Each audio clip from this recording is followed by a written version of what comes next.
촉법소년 처벌 강화 필요한가에 대해 토론할 글로벌 비즈니스 커뮤니케이션 1조 발표 시작하겠습니다. 우선 목차부터 설명해 드리겠습니다.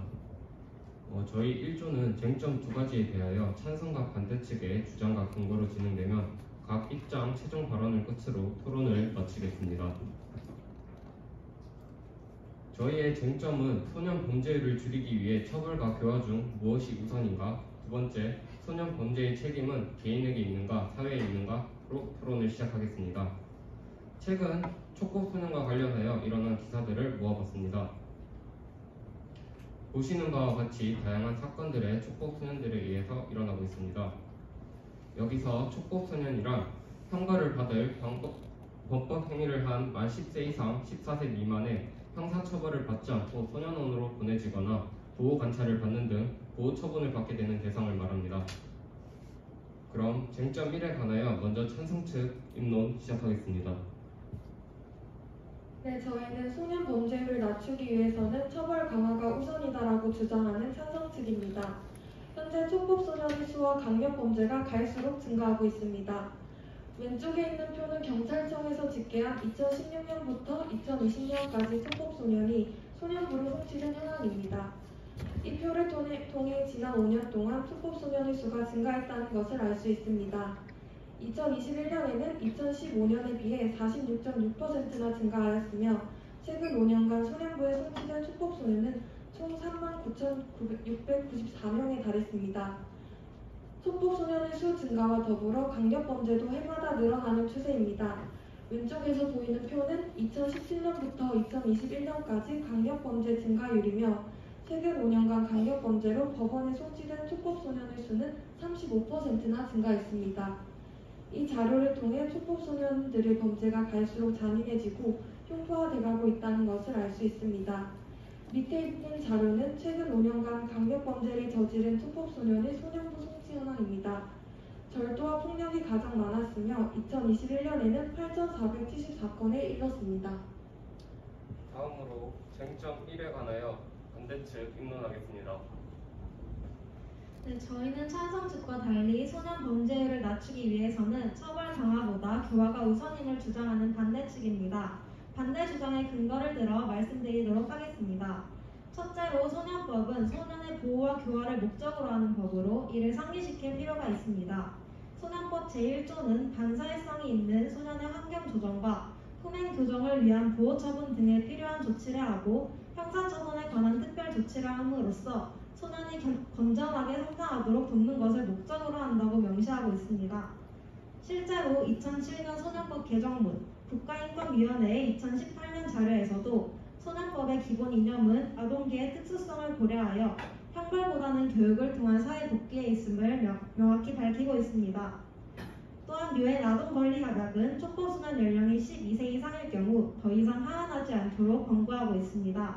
더불어 제32조 아동의 최소 형사책임 연령은 아동의 감성, 정신, 그리고 지능의 성숙 정도에 기반을 두고 정하여야 함과 제40조 당사국은 유죄로 인정받은 모든 아동에 대하여 아동의 연령에 따라 사회복귀 및 사회에서의 건설적 역할 담당을 촉진하는 것이 바람직스럽다는 점을 고려함 등의 조항들을 이루어 보았을 때 이러한 상황 속에서 국제인권 기준을 무시하고 촉법소년 연령을 인하하고 처벌을 강화하는 것은 청소년들에게 엄정한 형벌을 부여하면서 소년법의 이념을 역행하는 정책일 것입니다.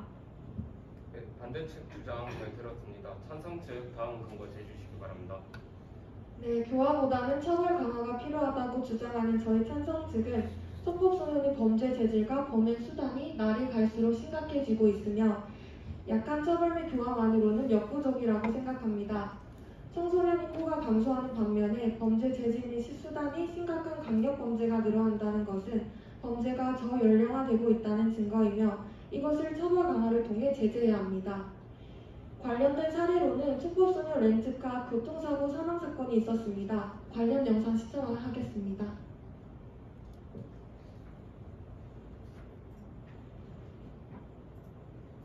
플로리다가 사고를 내 오토바이 배달 아르바이트생을 숨지게 한 10대 8명이 경찰에 붙잡혔습니다. 하지만 범죄를 저질러도 형사 책임이 면제되는 이른바 촉법소년 신분이라서 유족은 제대로 된 사과조차 받지 못했다며 분통을 터뜨리고 있습니다. 이상권 기자입니다. 정지 신호를 무시한 차가 교차로에 진입하더니 무언가와 부딪힙니다. 파편들이 크게 날릴 정도로 충격이 컸지만 차는 유유히 현장을 빠져나갑니다. 13살 A군 등 8명이 서울에서 차를 훔쳐 대전으로 내려와 중앙선까지 넘어 경찰과 추격전을 벌이다가 오토바이와 충돌한 겁니다. 이 사고로 올해 대학에 입학한 뒤 생활비 등을 벌기 위해 오토바이로 배달 대행 일을 하던 18살 운전자가 그 자리에서 숨졌습니다. 나는 내 아이를 이제 못 봐요. 어제도 밤새도록 그렇고 오늘도 울 거고 생각이 날 거예요. A군 등 2명은 또 다른 차를 훔쳐 달아났지만 8명 모두 경찰에 붙잡혔습니다. 하지만 A군은 대전 소년분류 심사원에 넘겨졌고 나머지 7명은 가족에게 인계됐습니다. 경찰은 피의자들이 14세 미만의 미성년자라 현행법상 형사처벌을 할 수 없다고 밝혔습니다. 숨진 오토바이 운전자 유족과 지인은 분통을 터뜨렸습니다. 아이가 한 살이라도 조금이라도 많았으면 다 처벌할 수 있으니까 눈이라도 감고 죽었을 건데 너무 억울하고 너무 연락이 없어요. 미안합니다, 죄송합니다 하잖아요. 그런 한마디 말도 못 드렸어요. 그냥 마음적으로라도 사과를 듣고 싶어요. 지난해 이처럼 가해 촉법 소년들은 사고를 낸 후 유족들에게 진심 어린 사과는 없었으며 왼쪽 사진에서처럼 SNS에 담배 피는 사진과 소년원에 들어가니 편지에 달라는 등 반성의 기미는 보이지 않는 장난스러운 글들을 업로드하였습니다. 심지어 가해 촉법 소년들은 이 사건이 저지르기 전에도 수차례 비슷한 범행을 저질렀지만 촉법 소년이라는 이유로 계속해서 훈방 조치되었습니다. 사람을 해한 촉법 소년들이 본인의 잘못을 뉘우치거나 후회하지 않고 오히려 자랑스러워하는 듯한 행동은 교화로는 해결되지 않을 문제라고 생각합니다.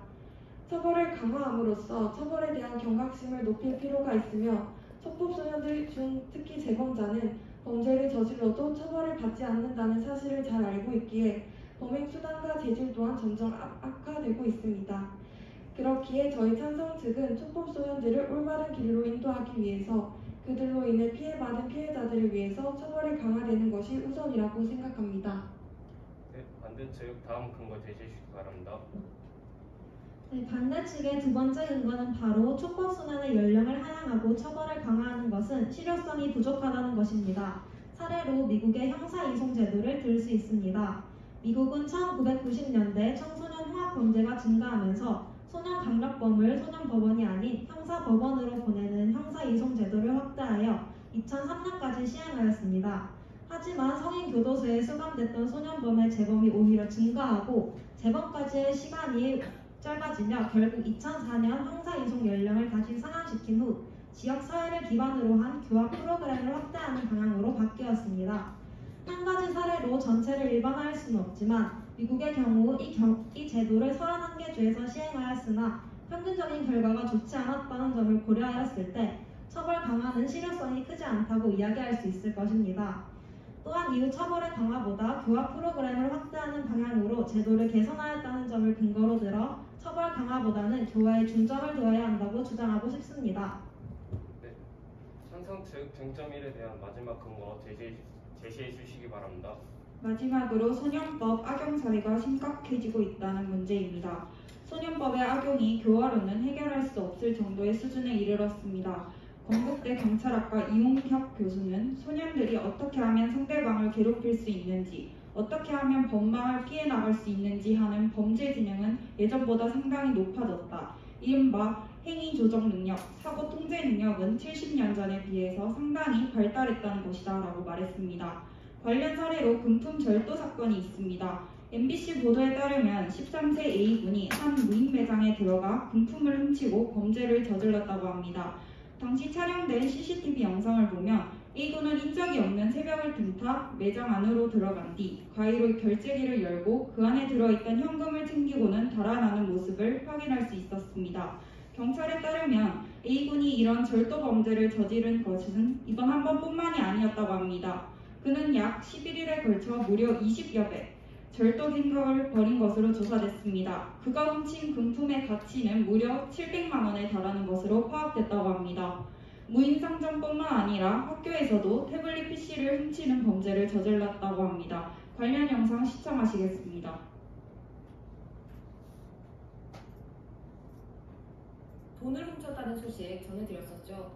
촉법소년이라는 이유로 처벌을 피해간 이 중학생이 학교에서도 태블릿 PC를 훔친 사실이 확인됐습니다.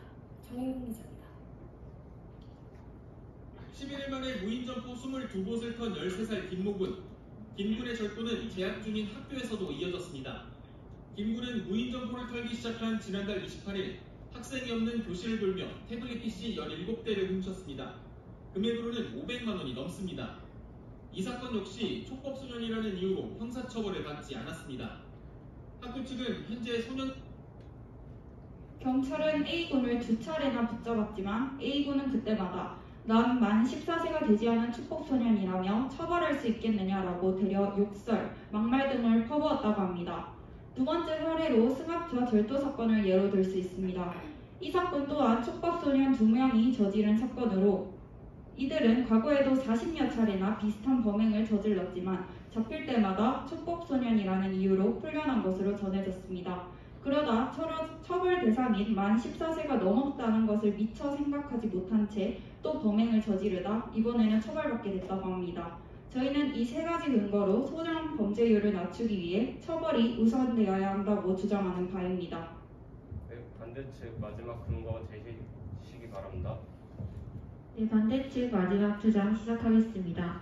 세 번째 근거로는 촉법 소년은 미성숙하여 뇌 발달 및 통제력이 성인에 비해 떨어진다는 것입니다.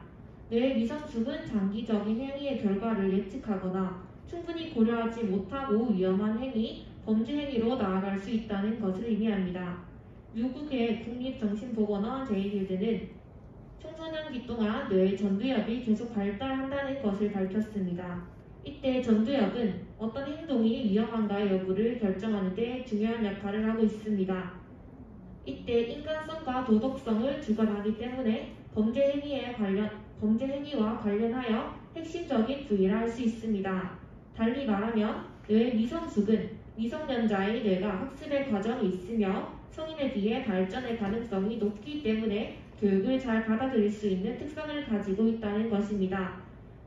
강한 형벌은 차선적으로 고열할 수 있지만 범죄적 성향을 제거할 수 있는 최대한의 교육과 교화는 필수적인 요소라고 생각합니다. 또한 이에 대해 일부 학자들은 촉법 소년에 대한 다양한 연구 결과를 언급하면서 소년 범죄자를 위한 가장 합리적인 방안은 사회복귀를 위한 프로그램이며 그들을 위해 치료, 교육 처분 등 교화를 중점해둔 정책을 모색해야 한다고 주장하고 있습니다. 뇌 발달이 미숙하여 오히려 학습의 효과가 크다는 점, 즉 성인 범죄자에 비해 소년 범죄자가 교화 효과가 크다는 점을 생각해 봤을 때 소년 범죄율을 낮추기 위해서는 교화를 위한 교육이 우선적이라는 입장입니다. 쟁점 1에 관하여 찬성 측, 반대 측 의견 모두 잘 들었습니다. 그럼 다음 쟁점으로 넘어가요. 찬성 측 먼저 입론 시작하겠습니다. 저희 찬성 측은 소년 범죄의 책임은 개인에게 있다고 생각합니다.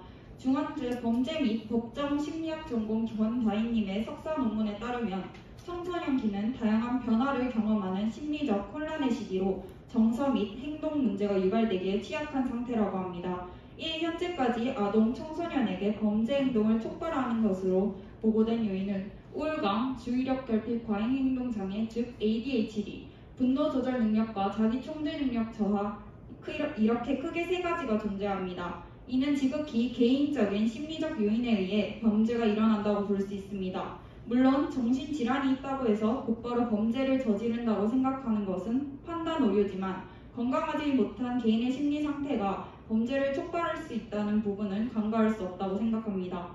그리고 가정, 학교, 기관이 소년 범죄를 막기 위해 교육과 관찰 및 보호를 해야 하는 건 사실이지만 사회는 소년이 올바른 길을 갈 수 있게 인도하는 역할을 하는 것이지 소년 범죄 자체를 사회의 문제로 인식하여 사회에 책임을 지우는 것은 과한 주장이라고 생각합니다. 소년 범죄는 명백히 소년 개인의 문제입니다. 각자 다른 가정 환경에서 성장하고 각기 다른 성격과 성향을 지녔지만 학교라는 같은 사회적 환경 속에서 교육을 받으며 성장하고 있습니다.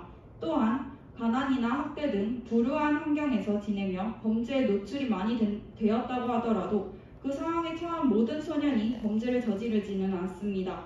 관련된 사례로 개그맨 김시덕님을 들 수 있습니다. 김시덕님은 MBN 특종 세상에 출연해 나는 사생아였다 라고 고백하며 부모와 인연을 끊게 된 사연을 전했습니다. 이날 김시덕님은 어렸을 때는 부끄러워서 얘기하지 못했지만 지금은 본인이 한 집안의 가장이기에 이제는 떳떳하게 말할 수 있다며 자신이 사생아이며 아버지는 본인의 가정으로 돌아가셨고 어머니도 나를 키우다 본인의 행복을 찾아 새로운 삶을 시작했다라며 9살 때부터 혼자 살아왔다는 사실을 밝혔습니다. 자신의 존재를 곤란해하는 부모 아래서 미안한 마음을 갖고 자란 김시덕님은 결국 혼자 자라게 됐고 어느 시점부터는 생활비 지원조차 끊겨 끼니도 제대로 해결하지 못한 날이 많았다고 합니다. 하지만 이런 상황에서도 우유, 신문 배달 등 아르바이트를 하면서 월세를 벌었고 부모님의 빚 때문에 방송국에 사람들이 찾아와 돈을 갚으라고 요구하는 상황에서도 대신 빚을 갚아가면서 살아왔다고 합니다. 이러한 사례를 통해서 불안 환경에서 산다고 해서 범죄의 길로 빠지는 것은 아니라고 생각합니다. 모든 상황을 사회의 탓으로 돌리는 것은 과도한 일반화이며 불우한 환경이 면죄부가 될 수는 없고 범죄 행위에 따른 책임을 지는 것은 당연한 일이라고 생각합니다. 그럼 쟁점 이에 관하여 반대측 의논 시작하겠습니다.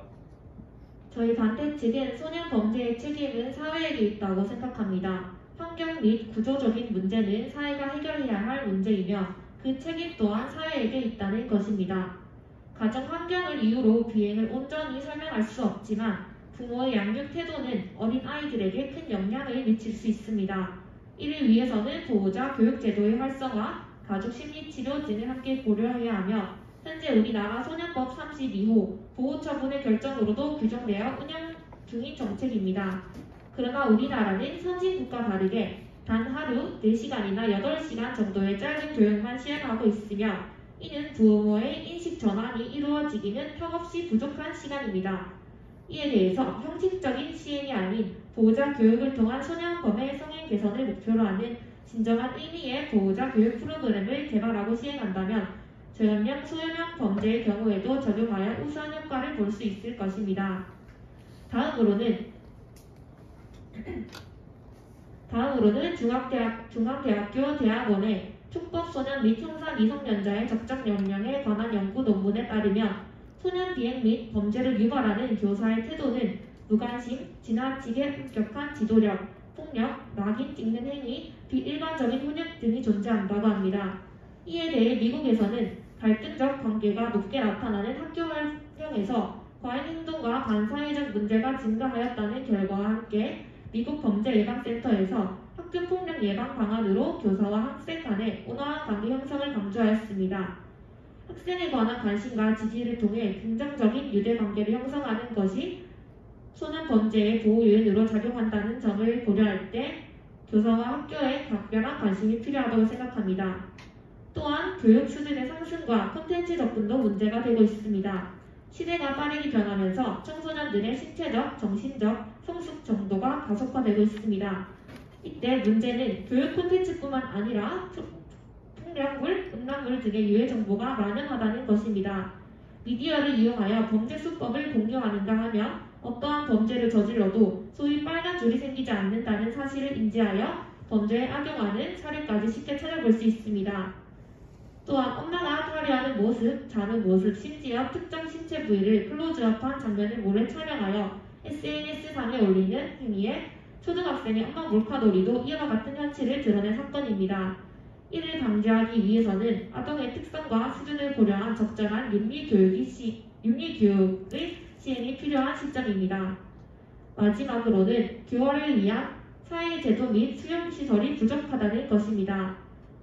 앞에 보이시는 소년원 수용 상태 그래프를 보시면 전체 수용 정원이 1250명인데 반해 소년원 인원은 1726명으로 140%의 과용 수용 상태를 유지 중입니다.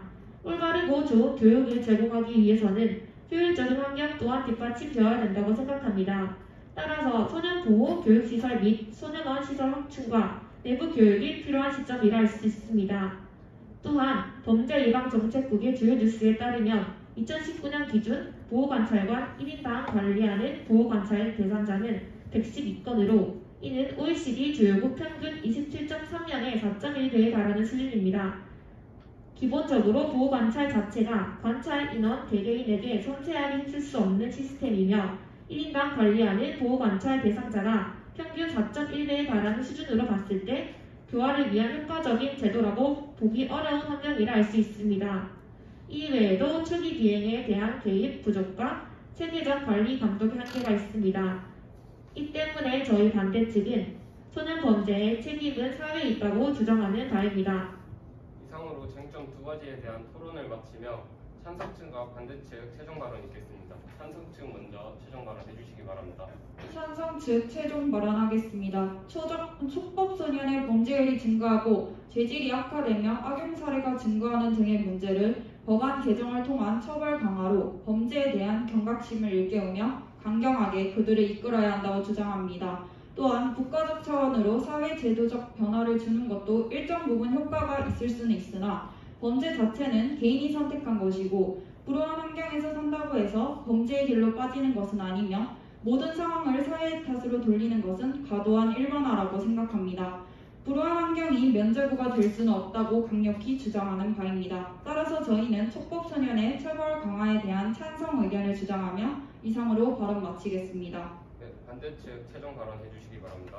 네, 반대 측 최종 발언하겠습니다. 소년법의 목적은 소년의 보호와 교화로 이 목적을 무시하고 무작정 그들에게 성인과 같은 기준을 두어 처벌을 강화하는 것은 옳지 않다고 생각합니다.